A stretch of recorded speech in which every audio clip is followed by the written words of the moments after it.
اس لیے صرف ایک ہی راستہ، رجوع کرو۔ کیا؟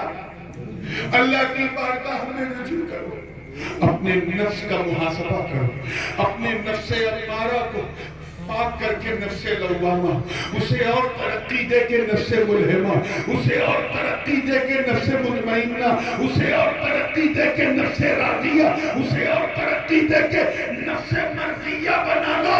اپنی مرضی سے جینا چھوڑ دو، اسی کی مرضی سے جیو جس کی مرضی سے آئے ہو، جس کی مرضی سے جاؤ۔ ہماری یہ حالت ہو گئی ہے کہ ہم رجوع نہیں کر پاتے، توبہ کرتے ہیں، آج شراب نہیں پیئیں گے کل پھر پیتے ہیں، زنا نہیں کریں گے ایک ہفتے بعد پھر کرتے ہیں۔ جیسے ہم ویسے ہماری توبہ۔ مسلمانوں، میں ہاتھ جوڑ کے تم سے کہتا ہوں کہ اپنے کردار و عمل کو نبوی سیرت کا آئینہ دار بنا لو، مصطفیٰ کے اسوہ حسنہ کو اپنا لو، اور کبھی موقع ملے تو 24 گھنٹے میں کوئی ایک ٹائم ایسا نکالو کہ تم رہو اور تمہارا خدا، تیسرا کوئی نہ ہو، اور اپنے گناہوں کو یاد کر کر کے آنسو بہاؤ۔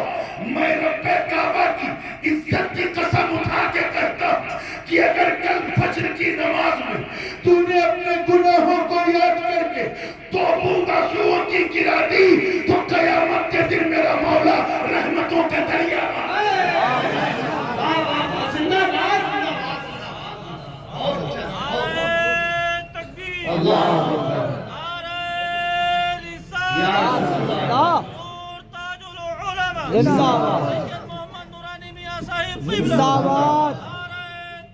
اللہ اکبر۔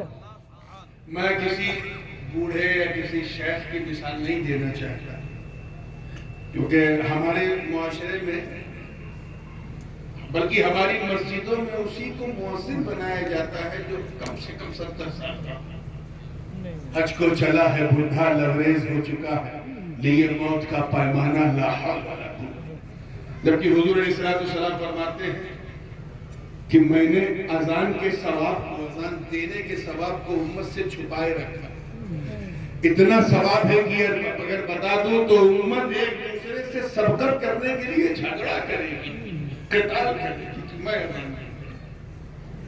اس لیے میں کسی بوڑھے کی مثال نہیں دوں گا، وہ تو چھک مار کے مسجد میں جاتا ہے۔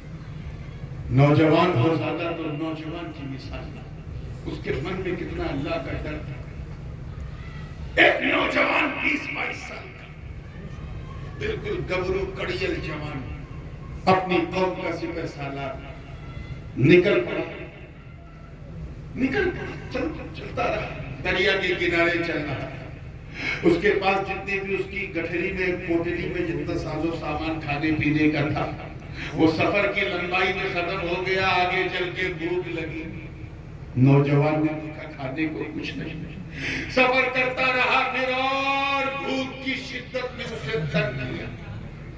اللہ کی رحمت کو جوش آیا، دیکھا کھجوروں کا نخلستان نظر آیا، دل میں خیال آیا چلو کھجور کھا کے، پانی تو ہے بس کھجور کھا کے میں اپنی بھوک مٹا دوں۔ جیسے ہی کھجور کے درخت کے قریب پہنچا رک گیا، اندر ہی اندر آواز آئی، اس کا مالک تو ہے نہیں تو کھائے گا کیسے؟ اللہ دیکھ رہا، اللہ دیکھ رہا ہے۔ یہی تقوی کا پہلا زینہ ہے کہ اللہ دیکھ رہا، نہیں کھایا، چلتا رہا۔ بھوک کی شدت سے آنکھوں کے سامنے اندھیرا چھانے لگا، لڑکھڑا کے نوجوان گرنے لگا۔ سامنے مردار چڑیا دکھی، سوچا تھا اسے بھون کے کھا لوں، کیونکہ جان بچانے کے لیے مردار اس حد تک کھا سکتے ہیں جس حد تک جان بچ جائے، یہ نہیں کہ اس سے پیٹ بھرنا۔ نوجوان کو فتویٰ پتا تھا، لیکن اس نے کہا فتویٰ اور ہے تقویٰ اور ہے۔ اس نے فتوے پہ نہیں تقوی پہ عمل کیا کہ اللہ نے۔ نوجوان چلتا رہا، آنکھوں کے سامنے شدت سے اندھیرا، بھوک نے اسے تڑپا رکھا۔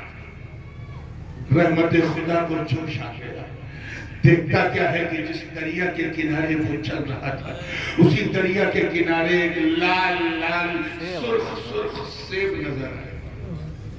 سیب اتنا لال تھا کہ دیکھتے ہی نوجوان کے چہرے پہ اتنی لالی آ گئی جتنی اس سے دینے تھے.